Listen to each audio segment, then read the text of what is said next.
Vivre de son trading, devenir indépendant, gagner sa vie grâce à la bourse, être trader, c'est un rêve qui est partagé par des dizaines de milliers de Français, voire des centaines de milliers de personnes qui souhaitent faire du trading actif. Malheureusement, il y a 3 étapes à franchir pour devenir trader indépendant qui gagne.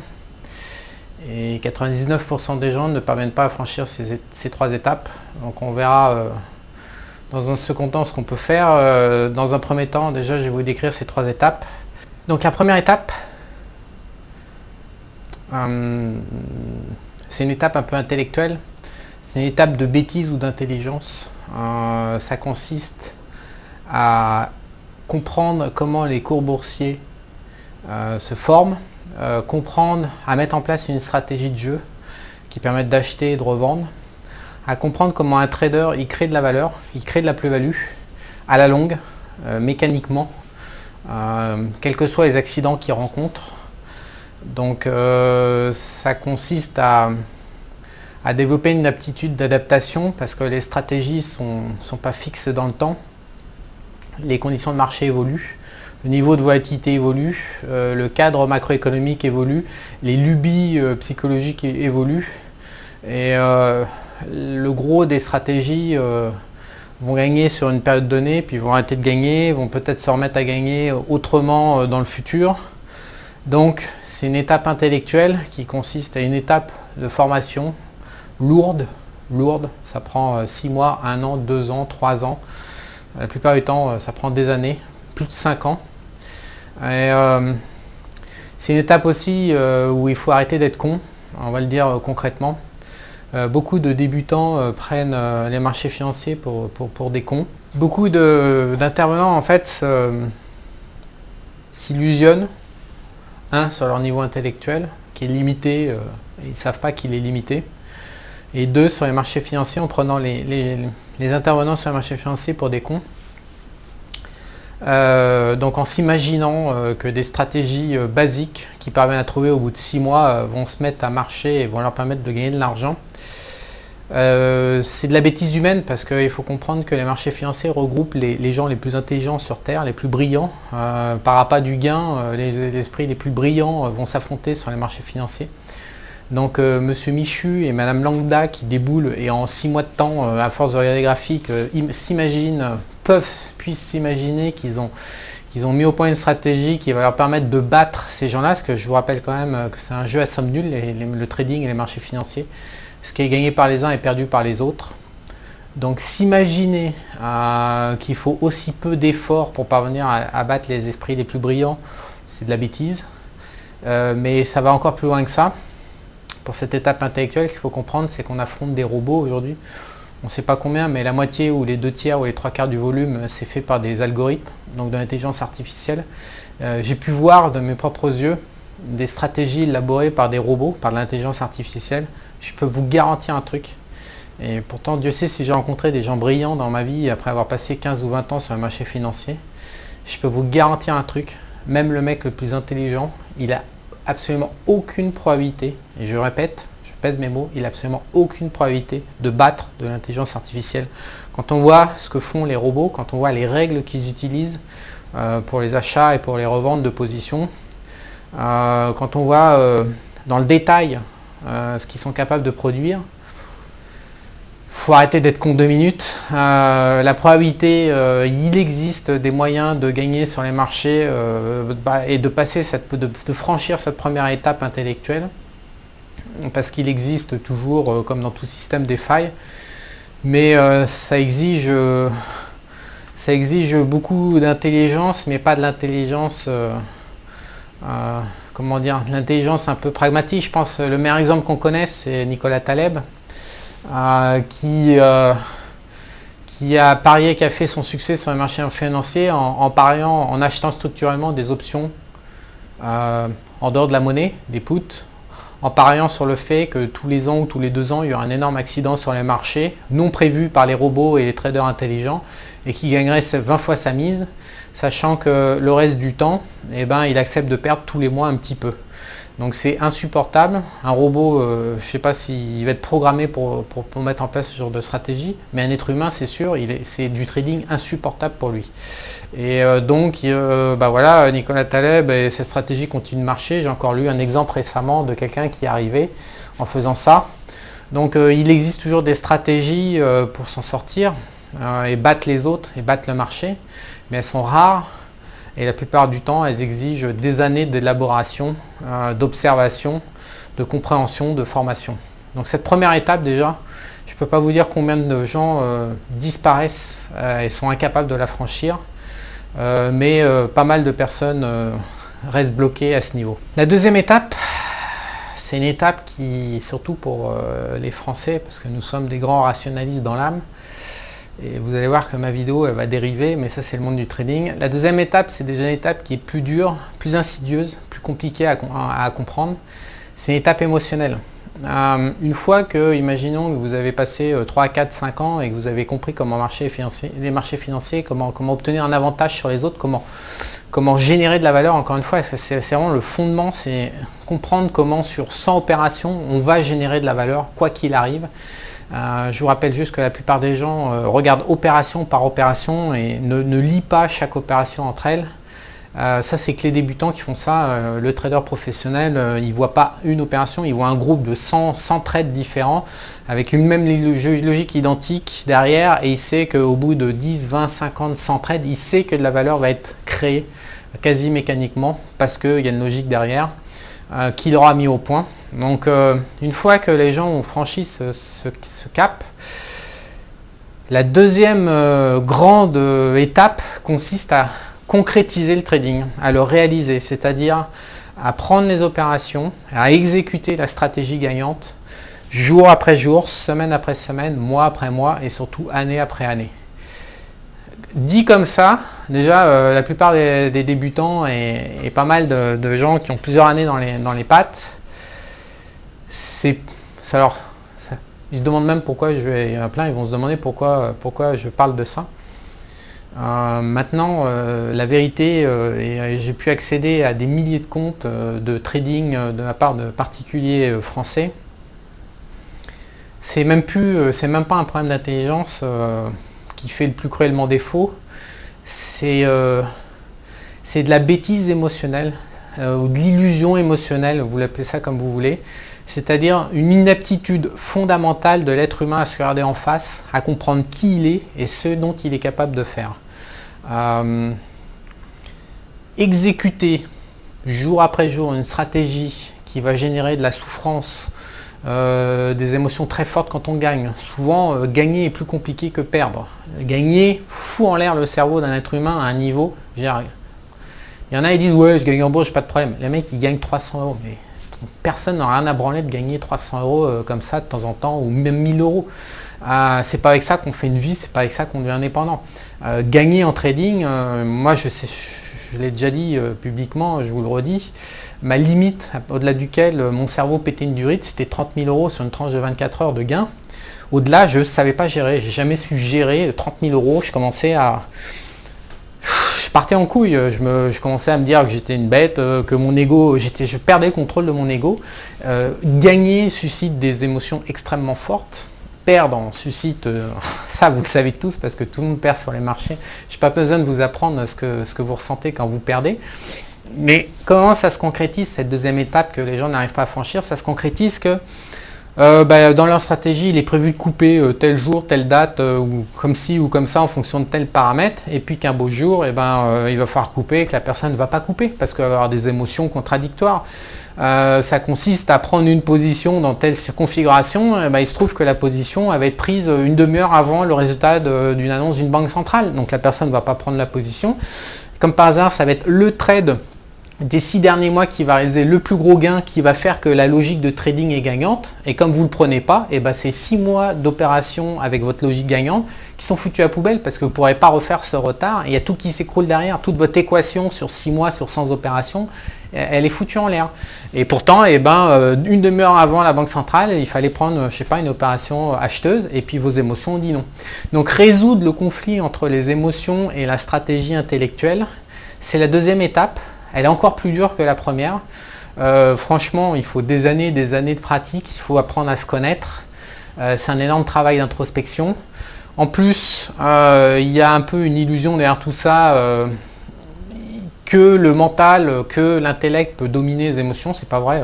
J'ai 20 ans de trading, j'ai vu en 20 ans de trading, même les esprits les plus brillants, ils n'arrivent pas à prendre contrôle de leurs émotions. Donc ce jeu du trading, il a une composante émotionnelle extrêmement forte et c'est extrêmement compliqué que de dealer avec ses sentiments, ses émotions, voilà, de pouvoir trouver le sommeil, de pouvoir dormir, de rendre le trading vivable. C'est extrêmement compliqué. C'est un paramètre qui est sous-estimé à un point, je vous laisse, vous ne pouvez pas imaginer. Et ce paramètre, si vous ne le maîtrisez pas, mais vous ne réussirez jamais en trading, jamais durablement. La plupart des gens, ils arrivent, ouais, j'ai gagné, voilà. Donc quand on regarde dans le détail, le mec, il a gagné 3 fois ou il a fait un mois d'opération gagnante.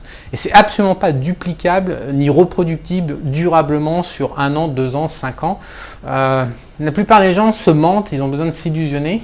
Le trading n'accepte pas ça, n'accepte pas les menteurs, n'accepte pas les losers, n'accepte pas la médiocrité humaine. Le trading valorise des choses nobles mais qui sont extrêmement difficiles, voire inaccessibles pour le commun des mortels. En l'occurrence, l'absence de mensonge vis-à-vis de soi. Et il y en a tout un tas d'autres qualités qui sont nécessaires pour les traders pour y arriver durablement. Et la personne, j'ai rencontré un ici à Bangkok il n'y a pas très longtemps. Les personnes n'arrivent pas à mesurer l'idiotie de leur propos qui consiste à dire ouais, j'ai gagné depuis 1 mois, moi j'ai pas de problème à gagner, et puis c'est bon, ça y est, je suis un trader indépendant quoi. Le mec, ça fait 1 mois encore une fois. Donc généralement ce qui se passe, c'est que le mois suivant ou dans les 2 mois suivants, il prend une grosse tôle et ça calme les ardeurs tout de suite et puis on n'entend plus parler. Mais des gens, quand cette personne a dit ça, non seulement elle est bloquée à l'étape 1, c'est qu'elle n'a pas compris que ses gains ne reposaient pas sur un schéma reproductible, une stratégie reproductible. Donc elle n'a pas franchi la première étape correctement et elle n'a pas franchi la deuxième étape dans le sens où elle n'a pas compris que la reproduction durable à long terme a un coût émotionnel majeur, qu'il faut dealer entre une stratégie et soi-même et que ça se tombe pas du ciel comme ça, il faut arrêter de rêver quoi. C'est hautement élitiste et ça demande des efforts qui à mon avis sont très très mal appréhendés, très très mal jaugés par les débutants.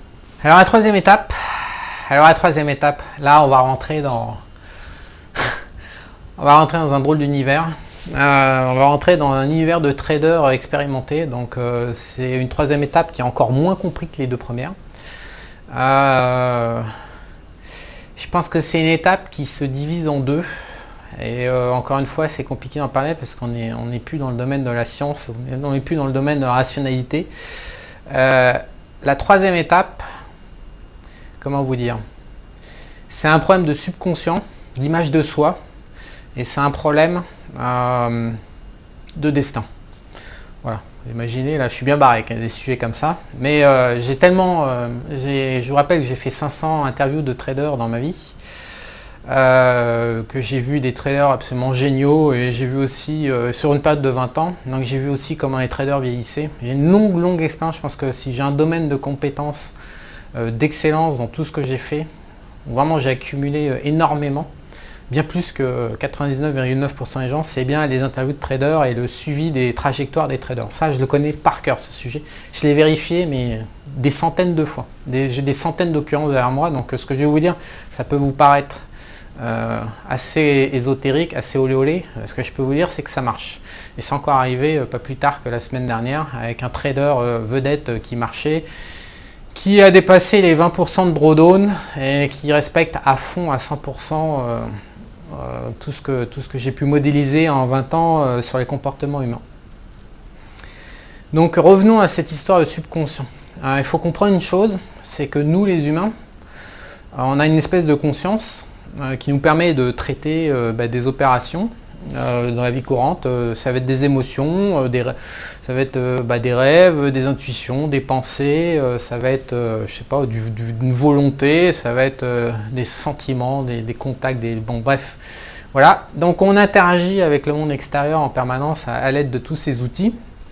Et à partir du moment où à partir du moment où on a besoin d'automatiser des tâches, et il y a plein de tâches qu'on a besoin d'automatiser, on va utiliser ce qu'on appelle le subconscient. Donc, prenons des exemples d'automatisation de tâches. On est en train de conduire. Au début, quand on conduit, on est hyper focus, on est arrêté, on utilise notre raison, notre rationalité, on contrôle tout, on check notre corps, voilà, et puis au bout de 6 mois, on conduit pas les yeux fermés, mais on est capable limite de parler avec quelqu'un au téléphone, on est capable de faire autre chose tout en conduisant. Donc on a transféré du champ du conscient au subconscient un certain nombre de tâches qui ont été automatisées, c'est-à-dire qu'on devient capable de les réaliser sans y réfléchir, sans être dessus en fait.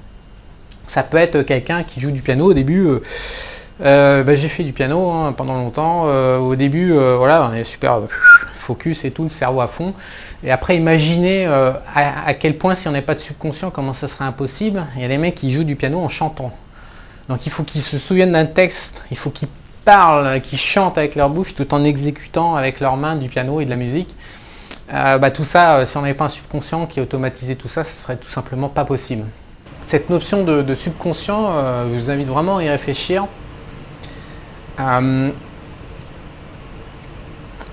Parce que elle ne s'arrête pas en fait à juste automatiser des tâches. Elle automatise des fonctions psychologiques comme l'image de soi. Donc en fait on va dans notre enfance, on va absorber un certain nombre de répétitions de messages pour savoir qui on est, et puis après on va automatiser cette image de soi, et arrivé à l'âge adulte, on n'a pas conscience qu'on a automatisé une image de soi d'un certain type.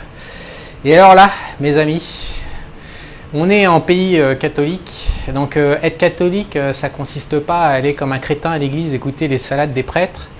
Être catholique, c'est juste vivre dans un pays et absorber 50 000 ou 100 000 messages d'une certaine manière, sous un certain angle, liés à certains sujets. Le sexe, l'argent, le temps qui passe, le rapport à la mort. Voilà, on est catholique parce qu'on a bouffé 100 000 messages qui ont constitué, avant qu'on arrive à l'âge adulte, une image de soi. Et une fois arrivé à l'âge adulte, tout ça c'est automatisé, tout ça, ça drive nos vies. Et malheureusement, tout ça n'est pas forcément compatible avec l'activité de trader. Et la plupart du temps d'ailleurs, c'est pas que c'est pas forcément compatible, c'est que la plupart du temps, ce n'est pas compatible. Donc, combien de personnes j'ai vu échouer en trading à cause de ça? Des gens, donc là, on a éliminé, c'est-à-dire des gens qui sont intelligents, qui sont capables de franchir la première étape, qui se sont démerdés pour gérer leurs émotions et qui ont transformé du trading en activité vivable.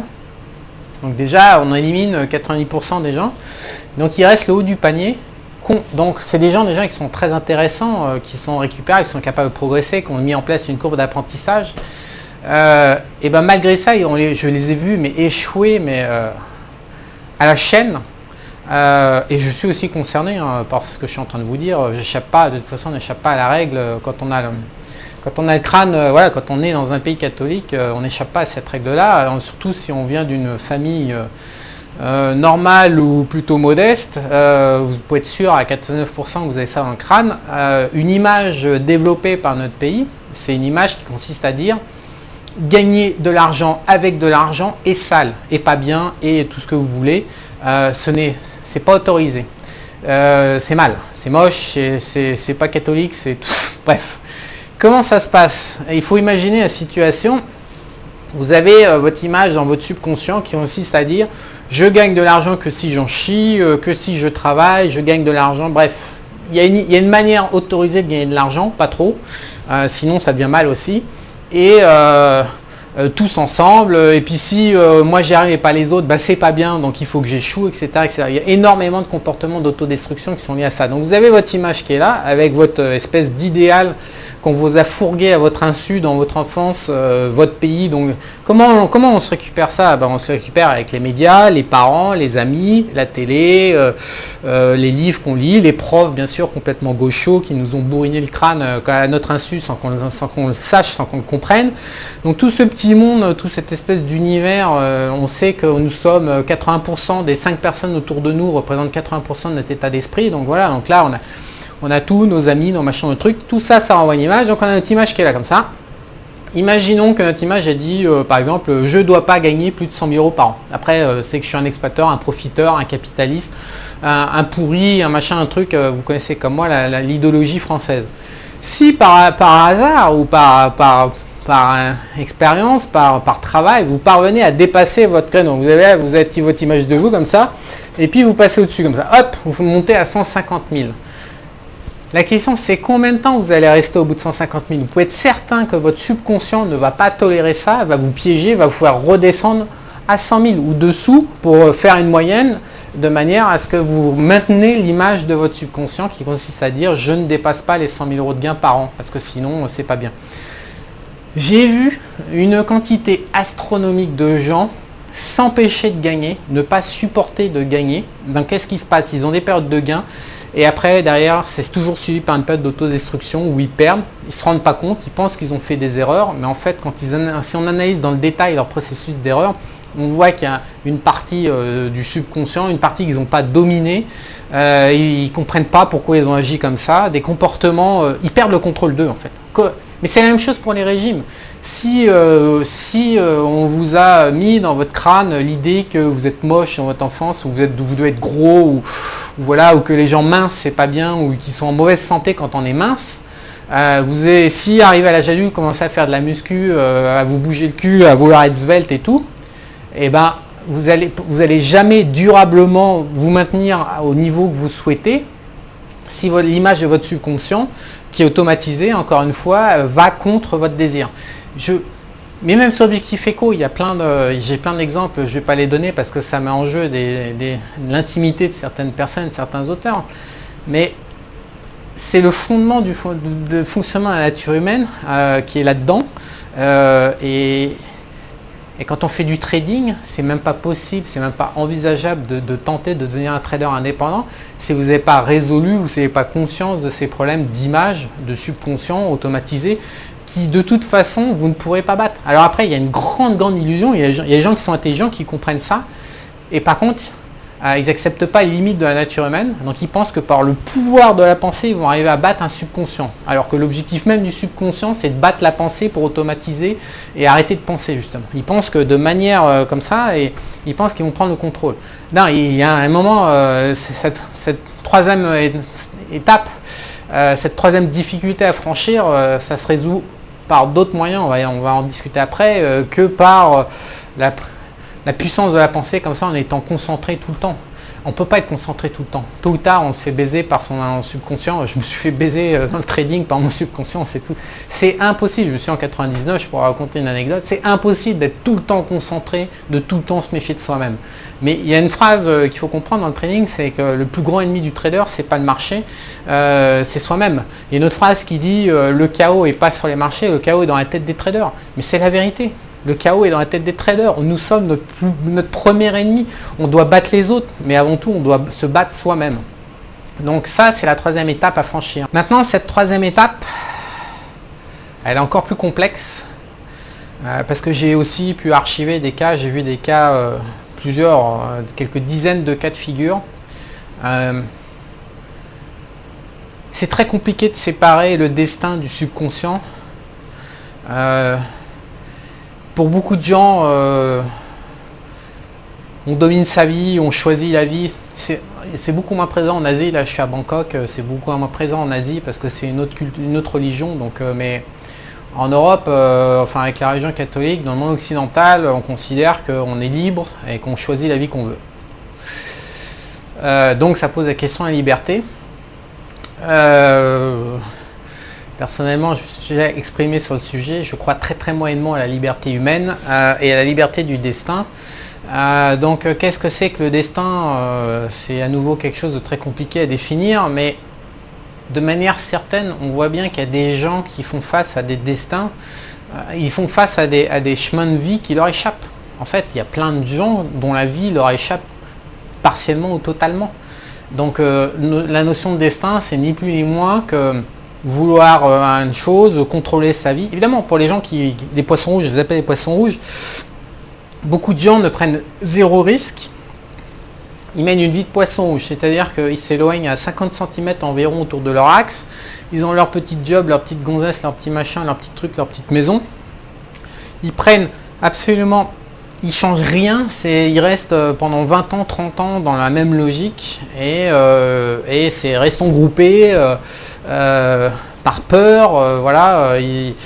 Le moindre tâche, la moindre action, la moindre évolution est jugée, mais et ils se font pipi dessus, voilà. Donc ça, c'est les poissons rouges. Les poissons rouges, ils pensent qu'ils sont libres en plus. Ils pensent qu'ils sont libres de choisir s'ils vont bouffer du poulet ou du bœuf ce midi, mais la vérité, c'est qu'ils sont absolument pas libres. Ils sont tellement groupés, renfermés, bloqués et en inaction totale que, évidemment, il n'y a même pas de destin possible, il n'y a pas de changement, il n'y a même pas de vie. Ces gens-là, c'est des morts-vivants.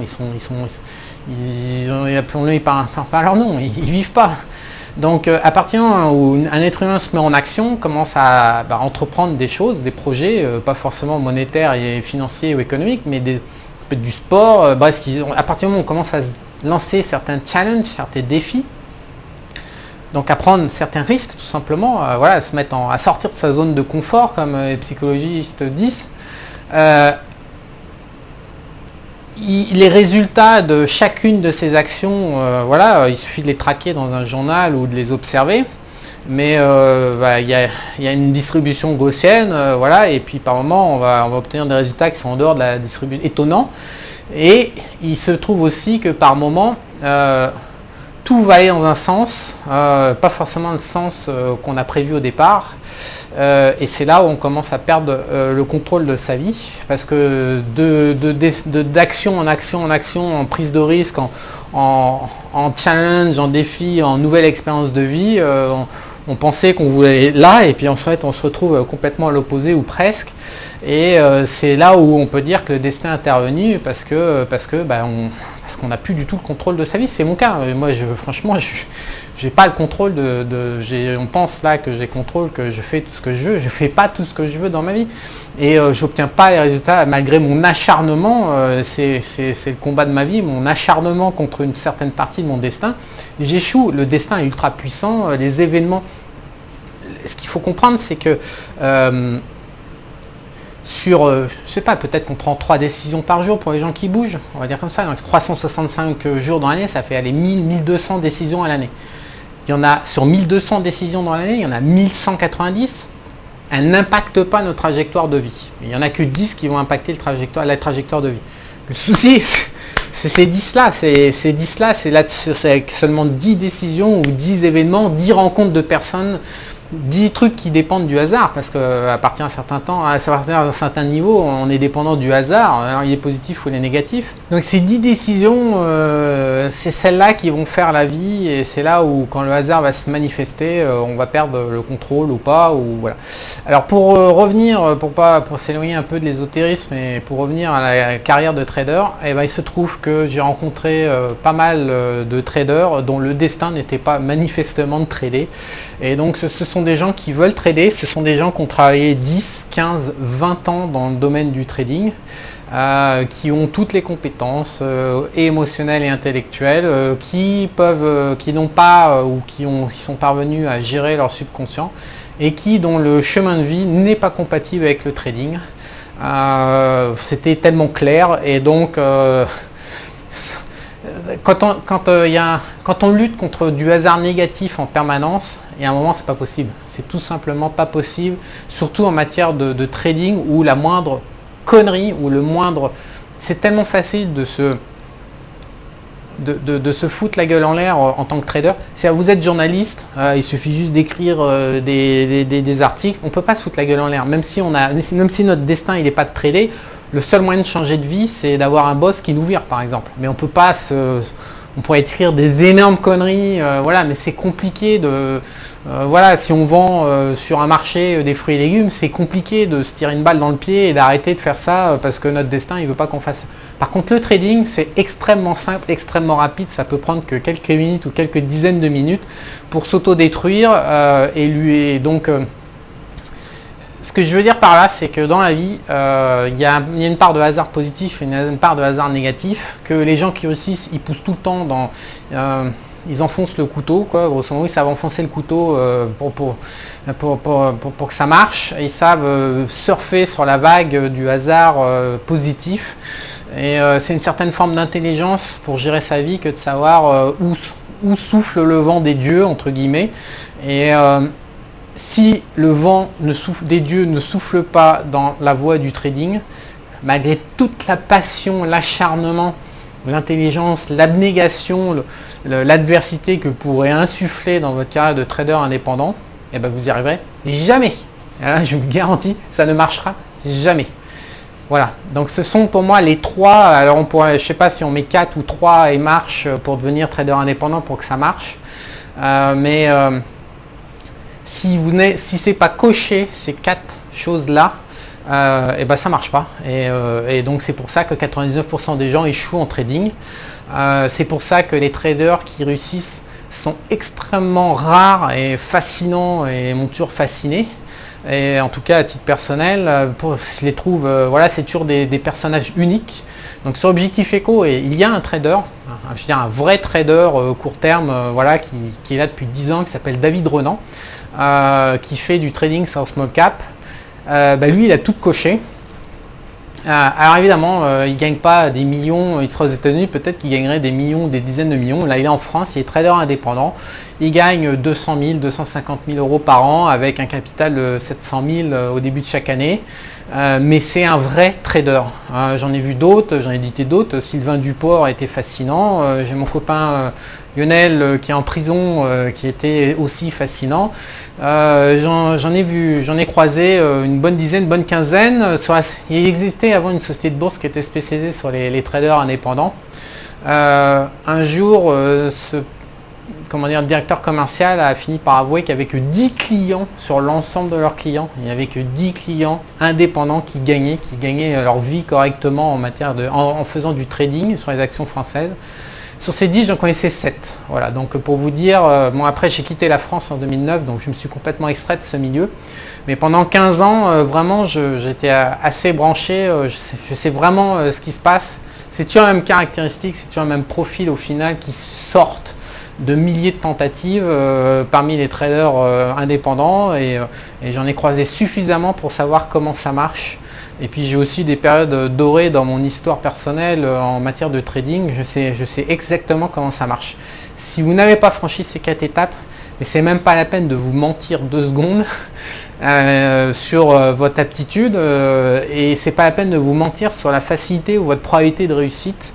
Ce qu'il faut vraiment jauger, c'est la quantité d'efforts que vous allez devoir dépenser pour franchir ces 4 étapes ou ces 3 étapes. Et la plus dure étant de savoir si vous avez un destin compatible avec le trading ou non, si vous avez du hasard négatif ou positif. Au-delà de votre image, au-delà des problèmes de morale quand vous aurez insufflé dans votre enfance, c'est le truc le plus compliqué, c'est de savoir, vous êtes baisé. On va parler concrètement. Si votre destin il n'est pas de trader, vous êtes baisé, c'est tout. Vous pourrez... Après, vous allez dire, donc il y a beaucoup de gens qui vont hurler en regardant cette vidéo, je suis sûr, et qui vont penser que la liberté humaine, voilà, et nous sommes libres, nous sommes des humains, nous pouvons choisir. Moi je dis non, surtout en matière de trading, non, c'est pas vrai. C'est pas vrai, on n'est pas libre. On n'est pas libre et puis si le destin il a dit non, c'est non. Et croyez-moi, mon expérience, il n'y a pas plus. Je suis la personne la plus acharnée que j'ai rencontrée de toute ma vie à lutter contre un non du destin. J'ai essayé 2 fois j'ai échoué. Et quand je dis j'ai essayé 5 ans une fois. Ça a été non. Et puis j'ai perdu et j'y ai laissé 5 ans de ma vie. J'ai vu d'autres personnes, notamment que j'ai rencontrées grâce à Objectif Eco, grâce à mes blogs, parce que je parle de ces sujets-là. J'ai eu d'autres témoignages qui me sont revenus exactement identiques. Et à un moment dans la vie, c'est non. Voilà, on ne sait pas pourquoi, mais c'est non. Alors on ne sait pas si Dieu existe ou quoi, donc les religions il faut oublier, mais la physique quantique nous apprend quand même qu'il existe un espèce de machin un peu bizarre dans une autre dimension. La physique quantique parvient à mesurer les choses, on n'est pas capable d'expliquer aujourd'hui, mais simplement on est capable de voir ou de mesurer ou de saisir qu'il y a des choses qu'on ne comprend pas en tant qu'humain. Alors après, est-ce que c'est Dieu, est-ce que c'est un cerveau collectif, est-ce que c'est ça, on s'en branle, de la manière dont il faut appeler ça, mais le fait est que ça existe. Et le fait est que si vous voulez devenir trader indépendant, vous allez devoir dealer tôt ou tard, et ça sera plutôt tard, parce que quand on arrive à ce genre de questions, c'est que vous avez déjà 10 ou 15 ans de trading dans les pattes, avec des expériences variées, et que vous commencez à optimiser à un très très haut niveau, mais si vraiment c'est un sujet, vous vous donnez l'ambition de devenir trader indépendant, tôt ou tard, ça sera plutôt tard encore une fois, vous allez vous confronter à cette question du destin et de savoir si ça vient ou si ça vient pas. Voilà. Bon, c'est une vidéo un peu longue. C'est une vidéo un peu longue aujourd'hui. Je suis désolé, je pensais faire plus court, mais c'est un sujet qui est un peu complexe. Donc la deuxième étape, la question qu'on peut se poser, c'est comment est-ce qu'on franchit, ces 4 ou ces 3 difficultés? Parce que la dernière difficulté du destin, je vois pas comment on peut la choisir, comment on peut la franchir. Encore une fois, ça m'a occupé 5 ans de ma vie. J'ai cherché partout, j'ai lu plein de livres. Voilà, donc on va faire abstraction de la dernière difficulté. Les 3 autres sont franchissables. Alors la première, la difficulté intellectuelle qui consiste à comprendre les marchés financiers, à élaborer les stratégies comme tout ce que j'ai décrit. Ce sont juste des heures à dépenser en travail, ce sont des centaines d'heures. Prendre un logiciel boursier, prendre des cours boursiers, modéliser, tester, aller voir les meilleurs, lire les meilleurs, suivre les formations des meilleurs. Donc les fameux traders, la fameuse shortlist de traders qui réussissent, parce que c'est pour apprendre auprès d'analystes qui n'ont jamais réussi à trader, c'est de la perte de temps, franchement, je vous le dis. Enfin bon, c'est mon avis à nouveau. Il y a plein de gens qui, bien sûr, il y a plein de losers qui vont vous expliquer que non, c'est intéressant d'apprendre leur travail, même s'ils ont échoué en trading. Ça se discute.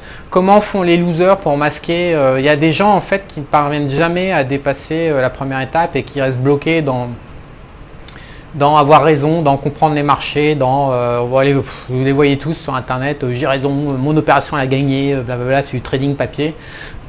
Bon, ou même par moment ça peut être du trading réel, donc je vais vous donner 2-3 trucs quand même de stratégies utilisées par les losers, j'en ai vu plein. Hein. La première, c'est le loser, il a plusieurs comptes, voire 3, 5, 10, et puis il vous montre un compte gagnant. Et puis les comptes perdants qui sautent, et ben ça ils vous les montrent pas. Donc c'est pas forcément des opérations qui sont à l'inverse l'une de l'autre, même si j'en ai vu. Ça peut être des opérations différentes avec différentes logiques, et dans le tas il y a une logique qui va sortir et avec un compte avec un beau track record, et c'est celui-là qu'on va vous mettre en avant. Voilà, il y a des gens connus sur la place de Paris qui font ça. Je peux pas vous donner de nom, ça va mal se terminer pour moi, mais voilà. Ensuite vous avez des stratégies comme des robots, par exemple, des stratégies automatisées, donc des logiciels boursiers qui font des stratégies d'achat et de vente. 90% des stratégies, dans 90 sur 100 sont trafiquées, 9 sur 10. Donc plusieurs moyens d'être trafiqués, soit vous introduisez une ligne de code pour gommer une partie, par exemple vous avez un historique sur 15 ans ou 20 ans et il y a 2-3 opérations, 2-3 périodes qui durent une semaine, qui sont franchement dégueulasses, où vous allez voir 30 ou 40% de drawdown. Vous introduisez une ligne de code qui dit entre la semaine du 18 juin au 27 juin 1992, ben ça on ne traite pas. Voilà. Donc hop, il gomme les opérations comme ça. Il y a la suroptimisation, il y a des dizaines, des centaines de stratégies pour maquiller de la mauvaise foi intellectuelle ou de la malhonnêteté intellectuelle. Il y a voilà, X. Donc beaucoup de stratégies ne fonctionnent pas, et beaucoup de gens ont du mal à trouver un avantage sur les autres à partir d'une stratégie reproductible sur le futur. Ça, j'ai bien insisté dans la première partie. Comment est-ce qu'on franchit cette étape? Il faut travailler, il faut être intelligent, il faut se former, par moment il faut payer. Il faut avoir l'humilité de la bêtise humaine. Il faut comprendre comment on peut s'isoler soi-même. Il faut comprendre sa propre bêtise, ses propres limites. Il faut arrêter de prendre les gens pour les cons, encore une fois. Il faut arrêter de prendre les traders, les gérants de hedge funds qui réussissent. Il faut arrêter de prendre pour des cons les banques centrales. Il faut arrêter de prendre pour des cons les milliardaires. Donc il y a beaucoup de d'initiés aussi. Il y a beaucoup de choses pas très catholiques sur les marchés financiers. Donc il faut arrêter d'être idiot, quoi.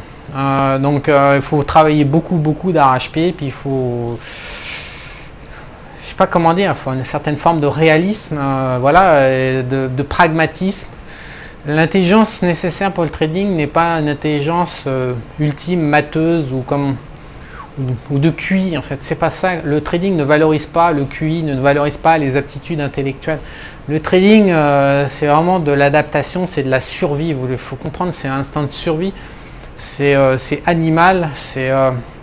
C'est pas très français. Les Français sont très forts en maths, en modélisation. On le voit.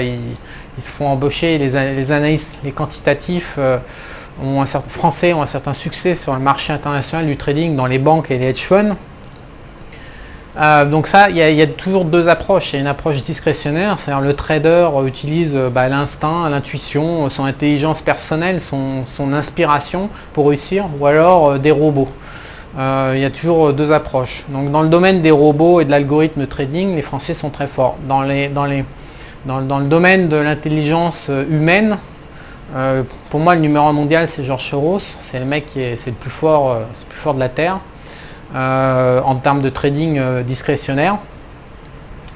Bon là on a moins de Français, en liste. Voilà, c'est un instinct de survie violent, c'est une intelligence vraiment. Donc il faut vraiment cultiver cette intelligence. Qui n'est absolument pas l'intelligence valorisée par la société française, encore une fois. C'est du pragmatisme et de la survie.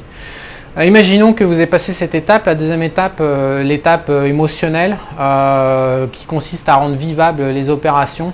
Bon là franchement, comment on la franchit cette étape? On la franchit si vous avez du mal à vous y retrouver. Bien sûr, il faut lire des livres sur qui on est, il faut comprendre qui on est, les émotions, comment tout ça, comment les choses qui nous tiennent à cœur et pas à cœur, nos forces et nos faiblesses.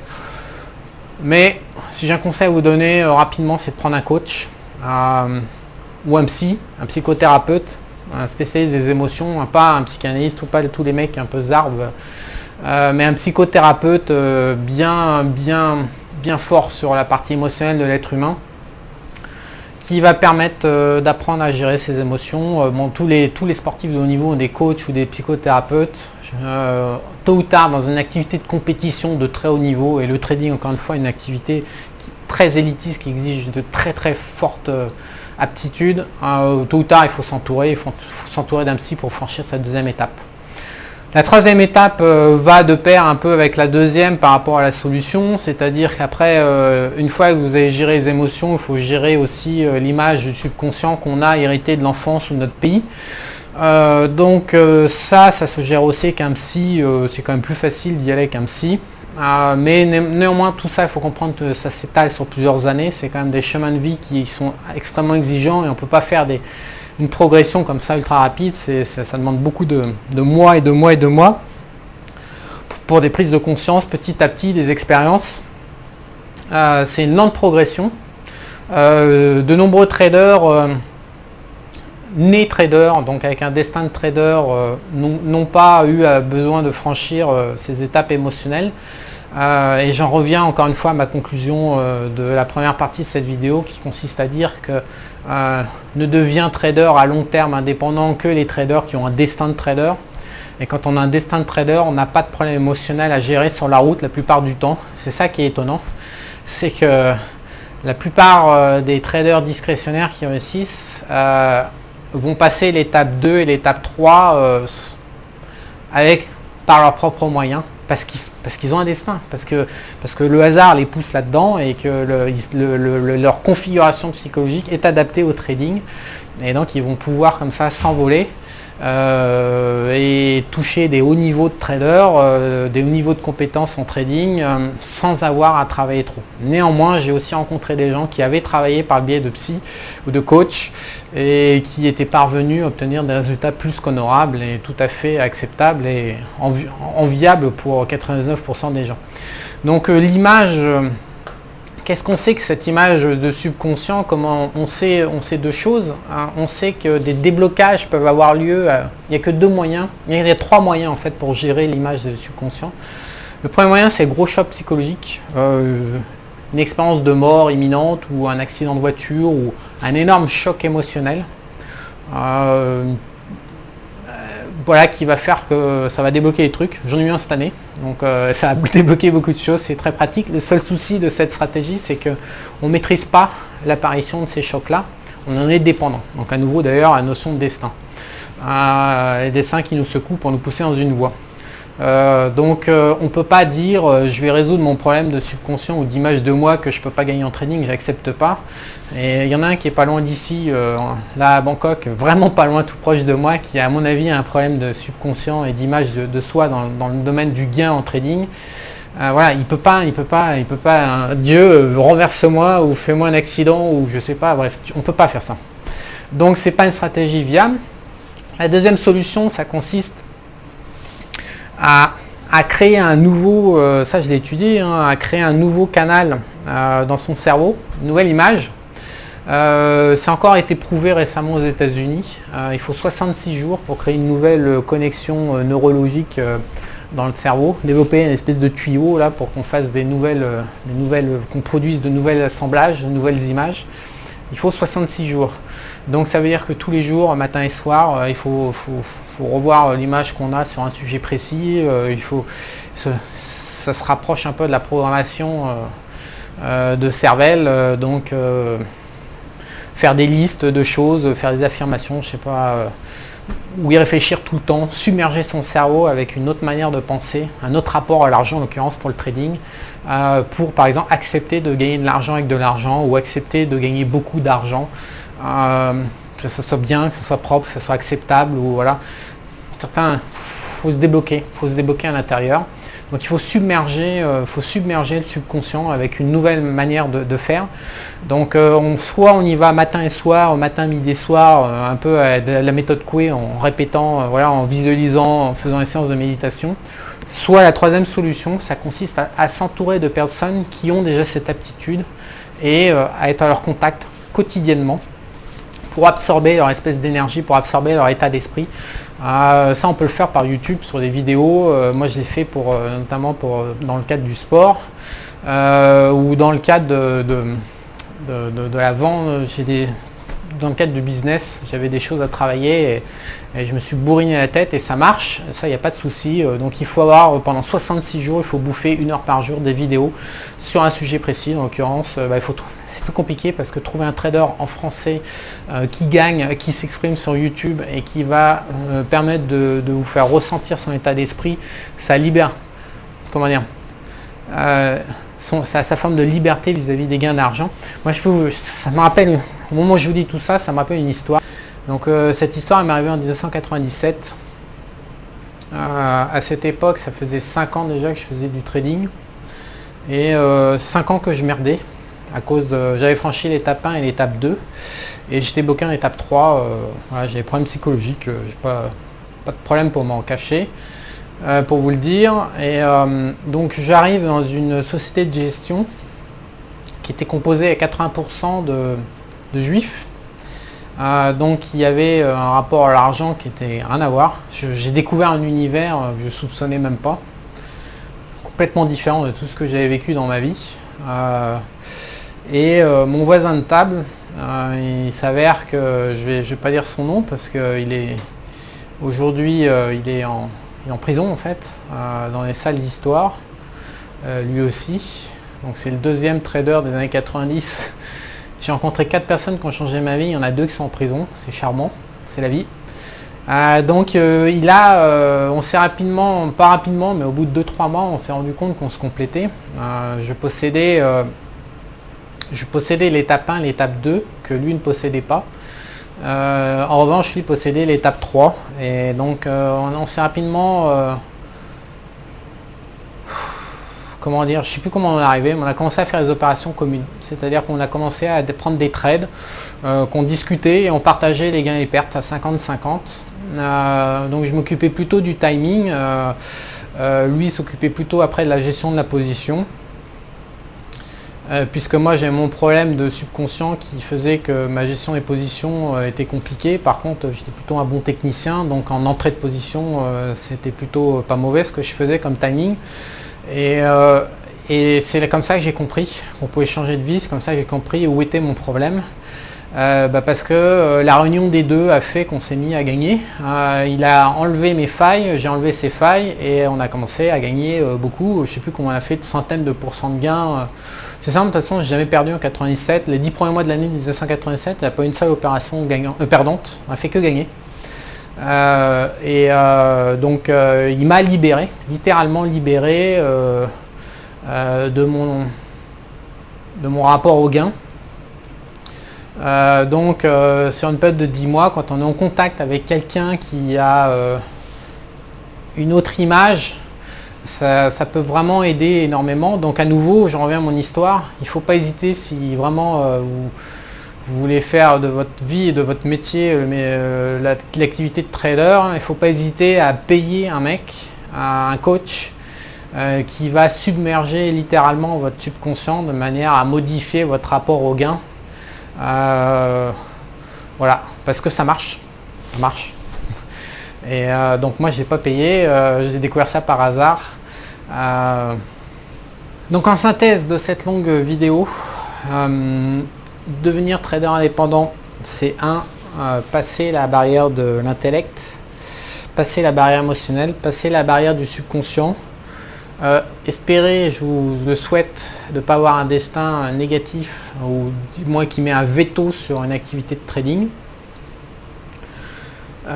Et tout ça, franchement, ça a lieu de deux manières différentes. Soit vous êtes né pour être trader, naturellement né pour être trader, auquel cas vous allez pouvoir vous débrouiller tout seul.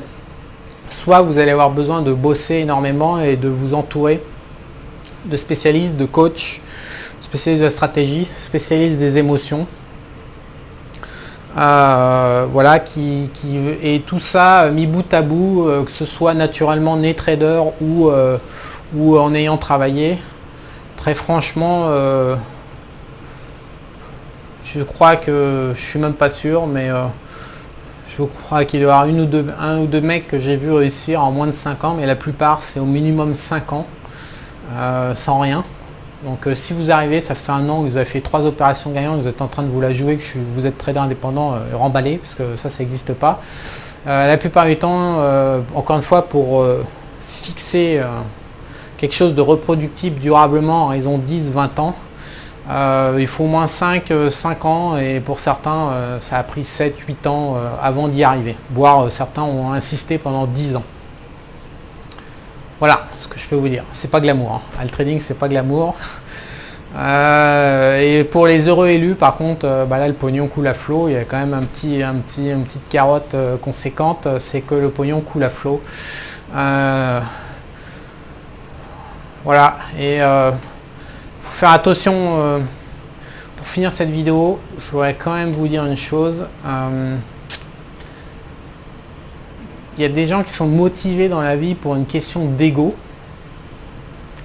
Et il y a vraiment des gens qui sont passionnés pour le trading. Et le danger aussi que j'ai vu, c'est des gens qui travaillaient 5, 7, 8 ans, qui voulaient se prouver qu'ils étaient capables de devenir trader indépendant, ce qui était mon cas, hein, par exemple. Plus que passionné par le trading indépendant, ce qui est le cas de David Ronan. David, je l'appelle comme un anglo-saxon. C'est le cas de David, c'était le cas de Sylvain Duport, c'était le cas de mes compagnons de trading. Moi, je me suis aperçu, en fait, le souci, c'est qu'il faut réussir en trading indépendant pour comprendre qu'en fait, on n'aime pas ça. C'est ça le drame. Tant qu'on n'a pas réussi, on a notre ego qui nous aveugle. Je veux réussir, je veux me prouver que je suis capable de. Donc je fais la compète, je suis à bloc dans la compète. Et c'est une sacrée idiotie parce que le trading est tellement exigeant. D'un côté, ça sert, une fois qu'on est capable de devenir indépendant, on peut quasiment faire toutes les activités au monde, tellement c'est plus facile que de devenir un trader indépendant. Donc d'un côté, ça nous forme à la vie, mais de l'autre, c'est quand même une sacrée idiotie que de se battre pour devenir un trader indépendant, pour au final découvrir que la passion n'est pas là, que c'était plus un défi de l'ego qu'autre chose. Ce qui est mon cas encore une fois. Donc j'ai été idiot. Hein. Je vous invite, mais c'est compliqué que d'arrêter de s'aveugler tant qu'on n'a pas réussi. Compliqué. Il faut faire l'expérience du succès du trading pour le comprendre. Il faut faire 1000% de gains comme ça sur 1 an.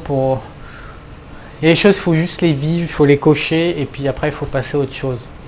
La caractéristique des traders nés, genre David Ronan qui fait du trading depuis 10 ans, c'est que ils font du trading parce qu'ils n'envisagent pas de faire autre chose dans la vie. C'est les traders nés, voilà, c'est le destin qui parle en l'occurrence. Et il y a intérêt quand même à cerner le plus tôt possible cette problématique. Je ne peux que vous recommander de réfléchir à cette problématique au plus tôt pour éviter de perdre trop de temps dans le trading. Donc j'ai pas arrêté de parler de David dans cette vidéo. Ce que je vous propose, je vais aller, après avoir fini cette vidéo, je vais l'appeler, mais je sais qu'il va me dire oui. Je vais créer une page en fait sur laquelle vous pourrez télécharger son livre, parce que j'ai édité son livre en 2011, 2010, je sais plus, 2010, 2009, je sais plus. Il était prévu qu'il fasse 2 livres de trading, finalement il n'en a fait qu'un parce que le marché édition s'est cassé la figure, l'édition papier, on est passé à Objectif Eco et l'édition numérique.